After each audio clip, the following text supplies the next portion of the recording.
Okay, so this is a classic. This is algorithm number 3. It's all about the dichotomy that a lot of us face when we think that we have to eat healthily and we think that we're going to have to eat stuff that our taste buds really don't approve of.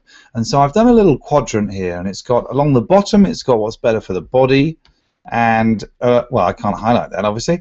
And then on the left, we've got what's better for the taste buds. So we've got these two different axes.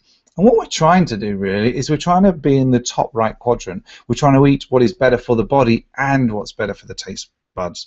So in the top left, you've got better for taste buds but not so good for the body, e.g. sugar, alcohol, bread, donuts, any of that sort of stuff, pastries, all that sort of stuff.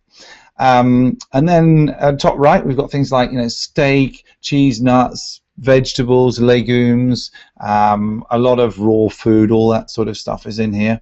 And then down the bottom right, we've got kind of the stuff which isn't quite as tasty, the dark green vegetables, the brassica kind of stuff, the cabbages and things. I actually quite like those, but I agree that people don't like them as much. Things like eggs.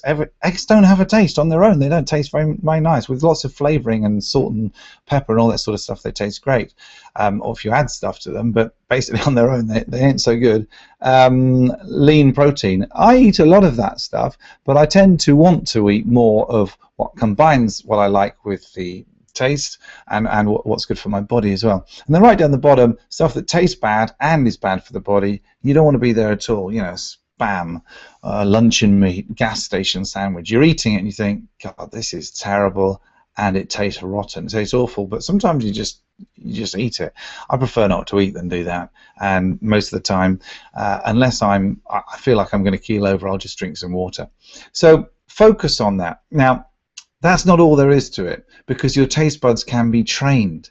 So what you can do is gradually start eating things which are better for the taste buds by expanding your ability to taste and to like things. So for example, if you don't really like eating cabbage, just try a little bit of it every so often, and then just chew it an awful lot. Because the good thing is, certainly if you don't cook the food, if you're eating raw food, and cabbage, say, dipped in hummus or something like that, is really pretty tasty.